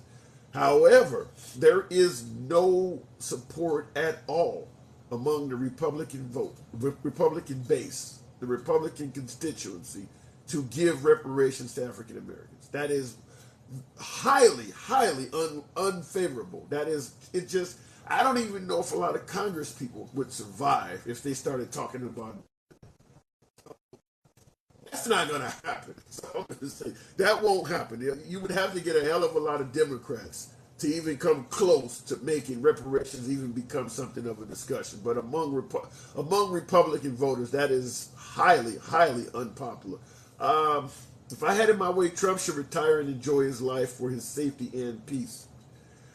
I think his safety is fairly assured because he does get Secret Service protection. But his peace has probably been permanently damaged. The legacy of Trump as a real estate mogul, businessman, TV personality was secure until 2015. It was secure. He was going to ride off into the sunset, Howard Hughes, or who was the guy who ran Playboy? I can't think of his name right now. The guy who passed away. He would have been like that. He would have been something like that. But because of what he did the last 8 years while being president, his entire legacy has been destroyed. And it's not just him. His legacy, although really harmed, there are people who are associated with him whose legacies are far worse. Rudolph Giuliani is a perfect example of somebody who literally, really, really fucked up his legacy. After 9/11, he was America's mayor, incredibly successful attorney, well-liked everywhere. Rudolph Giuliani can barely walk the streets of New York now. Hugh Hefner, that's what I'm talking about. He would have been like Hugh Hefner, yeah. But yeah, Rudolph Giuliani, following Trump, has just completely destroyed his legacy. Can't even walk the streets of his own city anymore. That's how bad he is disliked. And there's a host of other folks like that have really thrown their lives away supporting Trump. From January 6th issue. A lot of them, they'll be dealing with some of that January 6th shit, costing them, preventing them from getting jobs, apartments, loans, and things like that. Even after Trump is dead, some of them are going to be paying for that. I mean, so a lot of folks have really lost a lot working with Trump. And then, of course, there are many folks who suggest that the midterms, the performance of the Republicans in the midterms is due to Trump. Folks are suggesting that a lot of his candidates lost and they believe that they should have won both the House and Senate.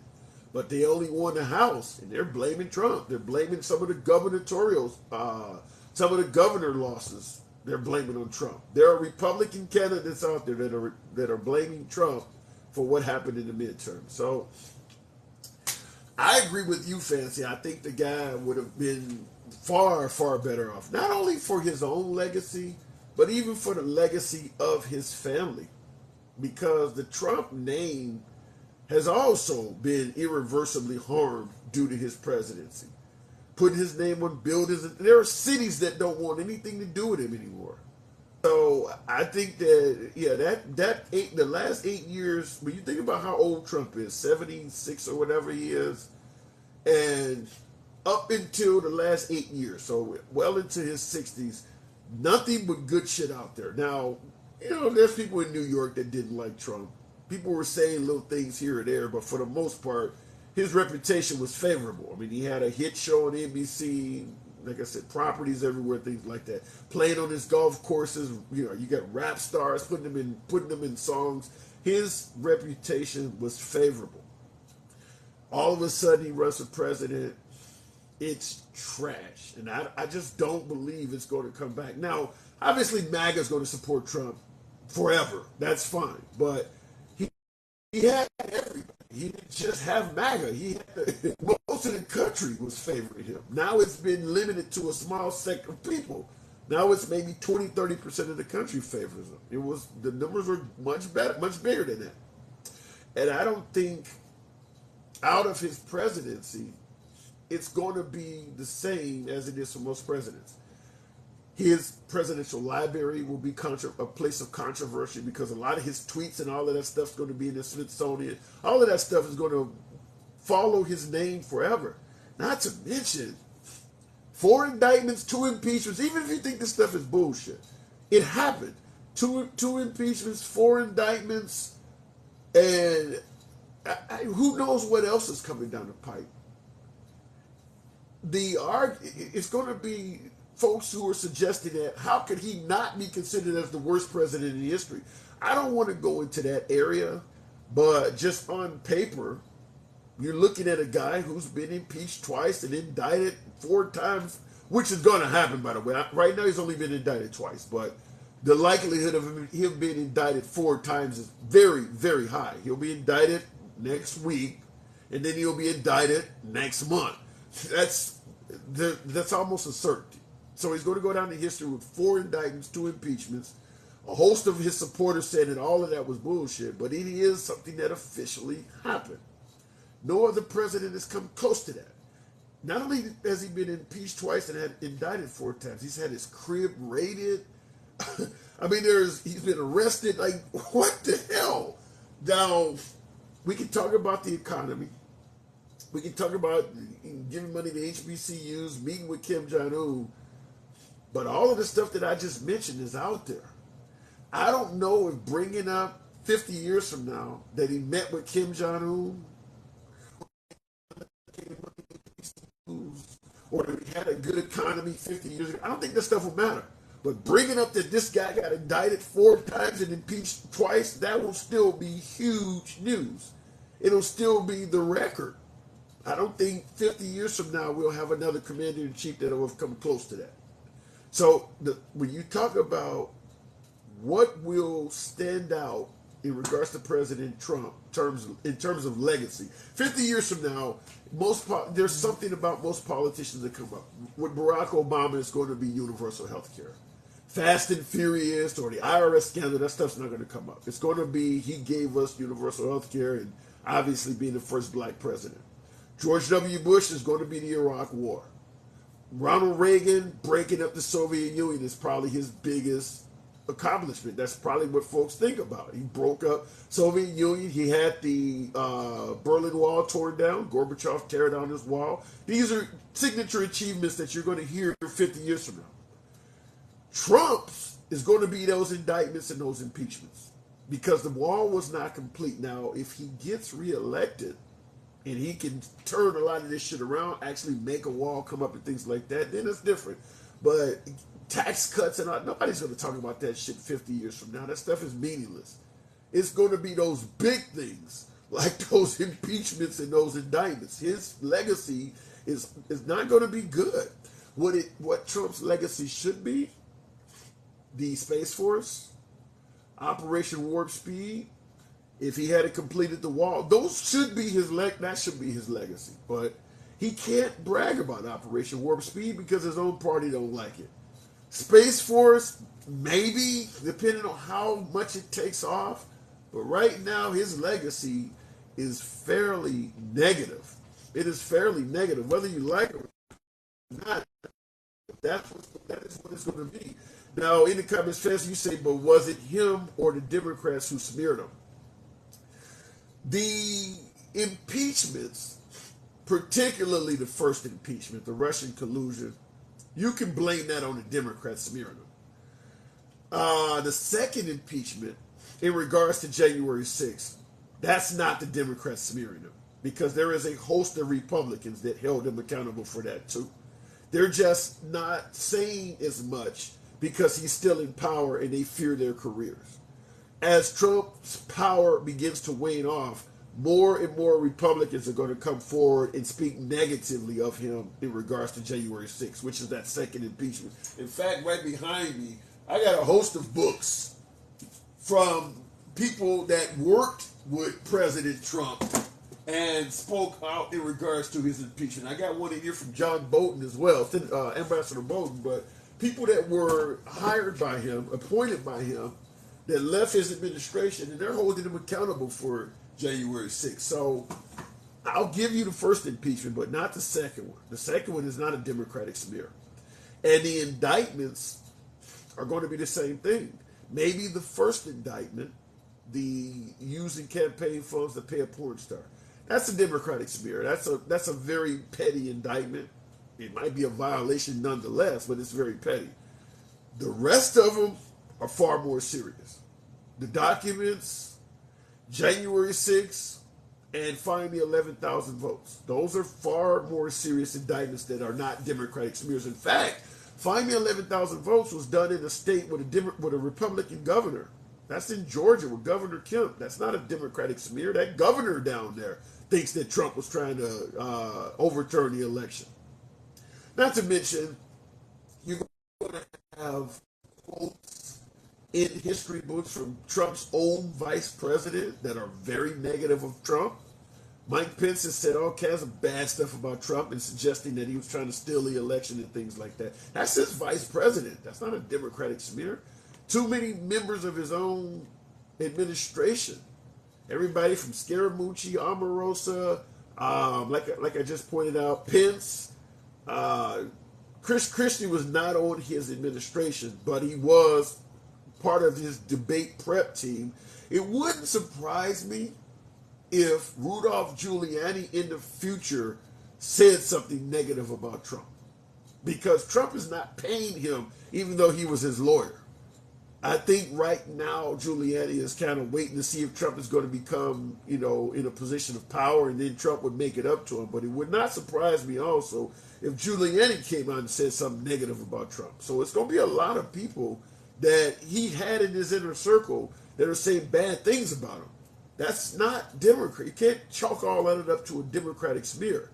Obviously, the Bushes are not Democrats. They got all kinds of horrible quotes about them. The Cheney family, with what he did to Liz Cheney and Dick Cheney, they got. So no, it's not all Democratic smears. All of that stuff is orbiting around the history of Trump. I mean, there's infighting in all parties. I mean, the Clintons said things about Obama, but nothing has happened to the level of Trump. Nothing has happened to that level.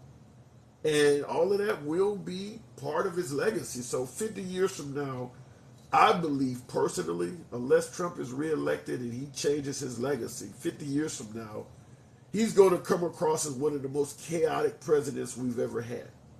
Just came into power and just got chaotic. Now, some might even argue that he was seeking to become a dictator. We'll see how that goes in the history books, but it won't surprise me if people end up putting that in there. The documents with every other secret. Now, well, Fancy, in regards to the document case, you're pointing out the fact that other presidents took home documents. They got him on tape saying that he knew a document was classified, that he could have declassified it, but he can't do it now. They got members of his own administration, members of his inner circle at Mar-a-Lago stating that they saw stuff they shouldn't have saw and he knew it. You even got Kid Rock, the musician, saying, I saw stuff, and was even asking Trump, should I be seeing this? That doesn't apply to everybody else. It just doesn't. I mean, I get it that Biden had documents, Pence had documents, they all, but like I said with the other stuff, Trump is taking this stuff to a whole new level. And it's just different. I want to be on your side, but it's different. Chaotic is a good way to say it. Yeah, it's different. I mean, so at the end of the day, I don't see how he can repair his legacy unless he gets reelected and gets a really good chance to get in there and do something. And my humble opinion is that if Trump gets reelected, he's not interested in correcting his legacy. He's interested in going after his adversaries.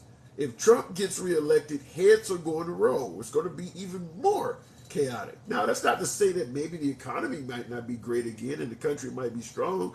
For the average citizen, it might be awesome. But if he gets reelected, he's going to go in there and people are going to pay the piper. And that's just more chaos. That's just going to amount to more chaos, more division, because you're going after so many folks. You're not in here to necessarily just run the country. You're in here to punish your adversaries. Which is also why I strongly believe that his battle to the White House is just that much more difficult, because there's a hell of a lot of Republicans that know he's coming after us too. So you're going to have a lot of Republicans behind the scenes doing what they can to prevent him from getting reelected. You think Mitch McConnell wants him reelected? I mean, even Lindsey Graham, I don't know. I don't know what the hell Lindsey Graham. Lindsey Graham is another one that I consider to be an opportunist. If it does Lindsey Graham well to be in favor of Trump, he's in favor of Trump. If it does him well to be an enemy to Trump, he'll do whatever. Lindsey and Ted Cruz is another one that I think they're just straight opportunists. They're gonna go with where the constituency goes. If it's in favor of the Republican Party to support Trump, they're going to do that. If Trump does something and runs afoul, they're going to follow that. They are following wherever the wind blows their way. They don't have any. I don't see Lindsey or even Ted Cruz to some degree. I don't see them as standing on their own principles. They're following wherever they think the opportunity is. Maybe I'm wrong. Mitch and Lindsey are both fickle. Yeah, because Trump has pointed that out with both Lindsey and Cruz. Yet they keep following. At least Mitch McConnell, even if you don't like Mitch, he stands on what he's not flip-flopping all over the damn place. Cruz and Graham flip-flops all over the place. They're following where they're going. And Trump has pointed that out a few times on both Cruz and Graham. Yet they keep supporting them because it's in their best interest. When it's in their best interest not to follow them, they're going to do that too. So they're what you call fair weather friends.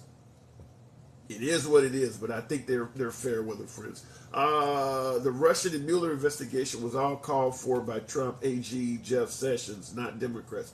Well, that's the problem, user guy, is that with MAGA, for the most part, if you don't agree with Trump, you're a liberal. I don't care if you've been serving under the Republican Party your entire life. You're either with us because we're the new Republican Party. You can't be a Republican and disagree with Trump. If you disagree with Trump, you start becoming a liberal or a rhino or something like that. I'm not a fan of that because even Obama or Clinton or Biden, I think a liberal should be able to criticize them without being told they are no longer liberal. Under Trump, if you criticize Trump, you're no longer a Republican. You're no longer, you're either a liberal or you're rhino now, and that, to me, that comes across as almost like a godlike complex where I'm the leader and you can't question me. Not a big fan of it. Not a big fan of it. Because let's take Liz Cheney, for instance. Folks are calling her liberal because she worked with Nancy Pelosi on the January 6th hearings committee. When you look at the voting record of Liz Cheney, there's nothing about her that's liberal. She just didn't like what happened on January 6th. Same thing with Mike Pence. There's nothing about Mike Pence that says he's liberal or a rhino. He just didn't support Trump on January 6th. That one incident. That's it. Because even Trump said, good. He said, if he doesn't do what I need to do tomorrow or on the inauguration day or whatever it was, then I'm not going to like him. Trump was fine with Mike Pence all the way up to January 5th. The minute Mike Pence did not overturn the election, all of a sudden he became the enemy. His entire performance as VP, all 4 years, were up to par and satisfactory with Trump. It was just that one issue. He didn't overturn the election. And suddenly now he's an enemy. That shouldn't be. That shouldn't be. That right there is what I'm not a fan of. I would not do that on the liberal side of the aisle. I'm going to give you credit for the things you did that are worthy of getting credit for. I'm not going to throw you out with the bathwater, as they say, because you did one thing I don't like. And that's what has happened to a host of folks on the right side of the aisle with MAGA. You screw up on one thing, and that's all we need. It's one thing to criticize and another to cost him an election. Well, Fancy, Trump, I don't believe Pence cost Trump the election, because even if Pence had have done what Trump wanted him to do, which was not certify the election, that doesn't give it to Trump. That refuses to give it to Biden, and then they got to either I suppose they'd have to vote again, or they'd have to go to the Supreme Court. It would have to go through all these legal processes. But that doesn't mean Trump's going to come out the winner, because at that point, Trump would have had the duty to prove, okay, Mike Pence didn't certify it, because they're suggesting that Trump won. Okay, so we give Trump time to present proof that Mike Pence was right in not certifying the election and show that Trump won. That proof does not exist. I mean, we're out now almost 3 years. They haven't been able to prove that Trump won. They may prove some fraud took place, but it hasn't been a definitive amount of proof to show that Trump would have won that election. That has not been presented. So Mike Pence would have chose to not certify the election like Trump asked, and Trump would have had the burden to prove that he won. And he would have come up short. And Biden would still be in office. Albeit maybe it would have taken a few months or whatever, but Biden would have still became president. Because there is not enough evidence out there to show that Trump won that election. Otherwise, we know about it. And we don't. I just don't agree with that. Hence, there is proof. And the reason I'm saying there is not enough proof to show that Trump won is because we haven't done a proper audit of America. What Trump did was show fraud in Democratic areas. As I've said many times before in the program, all of the Republican areas that Trump won, he just assumed all the voting was accurate there. If we had Mike Pence refuse to certify the election, now you're going to have Democrats investigating all these Republican areas looking for fraud as well. You're going to tell me you don't think that something would come up? You think that only Democrats cheat on elections and Republicans are just honest? 70-some million Republicans voted for Trump and it was just all 100% honest. All the cheating was Democrat. No, it's going to be coming up on the other side too. So when you say that there is proof that Trump won, there's no way to know because, like I said, all of these, Texas, the biggest state in the union, Trump didn't do any electoral investigations in that state at all. Same thing with Florida. Big, huge state, hell of a lot of electoral college points, several metropolitan investigation done at all.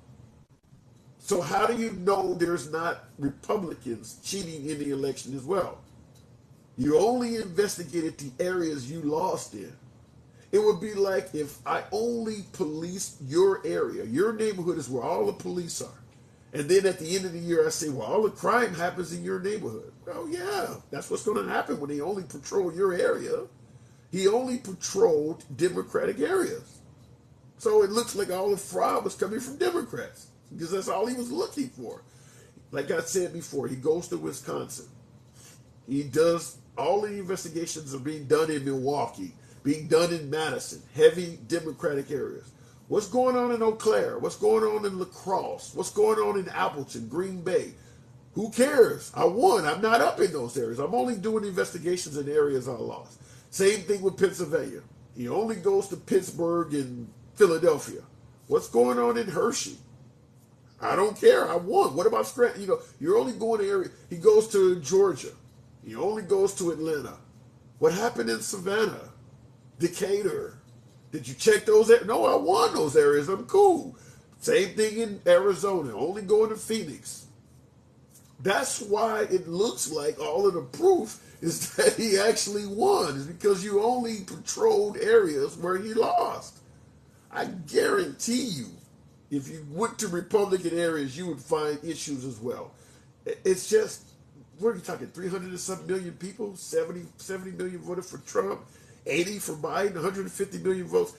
You're going to tell me you don't think there's cheating on both sides? Absolutely, there were people that did stuff wrong on both sides. But when you only specifically look in Democratic areas, all the fraud you find is Democratic fraud.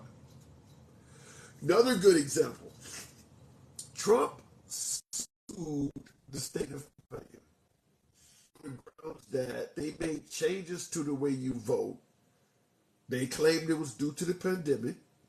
Trump, or better yet, not Trump, but the state of Texas, on behalf of Trump, sued the state of Pennsylvania, suggesting that the changes they made to how you could vote were unconstitutional. Texas sued Pennsylvania because Pennsylvania went for Biden. They sued him and said those changes were unconstitutional. Montana, the governor of Montana came forward and said this on This Week with George Stephanopoulos on ABC.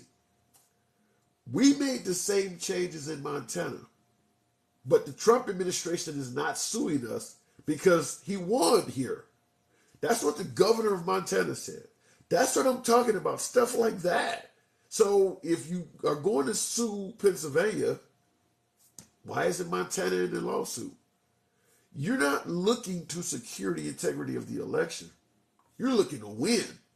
If there's cheating in areas that I won, I don't give a damn about that. I only am concerned with areas I lost. So I don't think at the end of the day, even if Mike Pence opted to not certify the election, at the end of the day, it would have came back as Biden won anyway. It just would have been a slight delay, and Biden would have, and Trump would be still saying what he's saying, because there's just far too many Republican areas, voting districts, that were never checked to see if they were gerrymandering, maybe throwing out ballots with signatures and chats, just like in the year 2000 with Gore versus Bush. I guarantee that was happening in right-wing areas as well. There's cheating in both areas. You're talking about ballot harvesting and things like that. You're going to tell me only Democrats are capable of doing this stuff? That just sounds naive to me. That really just sounds very naive. And at the end of the day, without being able to show that you did a thorough check on red areas, Republican areas, then your investigation is not thorough. It was a biased investigation from the start. You're only policing Democratic areas, and I think that right there would have cost that. Anyhow, folks, I do appreciate you folks tuning in. I did want to, like I said, this was ended up being subscriber only because you're hearing this all day, every day, that folks are saying Trump is intolerant. I'm more along the line that he's an opportunist as opposed to being intolerant. I think that if this country was majority African American and Trump could win only by getting the African American vote, he would suddenly be very friendly to African Americans. I think he's doing it more or less because the intolerant portion of the right side of the aisle is necessary. I think he's just working with them because it's a pathway to the White House. I really do. I think he's just taking what opportunity would lead him there. So, because his history before becoming president is different than it is after. There was a lot of opportunities, whereas he needed to work with African Americans. Whereas it's Don King and boxing, different folks talking about him giving out loans and things like that, or even getting involved in smaller down ballot elections, where he happily worked with African Americans. He's an opportunist. As president, he's taken the path of almost demonizing African Americans because it's leading them to an opportunity of becoming the leader of the Republican Party. So I do believe that. Appreciate that. See that do this 3 to 4 nights a week and I'll subscribe each month. All right, use a guy. I may consider that. Okay. And the turnout was really, in terms of that, was surprising. Because I did this from this standpoint because I thought this was a serious topic I wanted to discuss with you guys. And I wasn't interested in taking a lot of folks in. So I didn't think many folks would subscribe, but I'm surprised. Really surprised. And I do appreciate that. I didn't ask for the likes. I didn't ask you guys to tap the screen. It wasn't ran the way I normally run my program. And even still, 5,000 likes came in. So it's crazy, but I do appreciate that, folks. As always, it is your boy Tim, the Handsome Liberal. I will see you tomorrow afternoon. Y'all take care.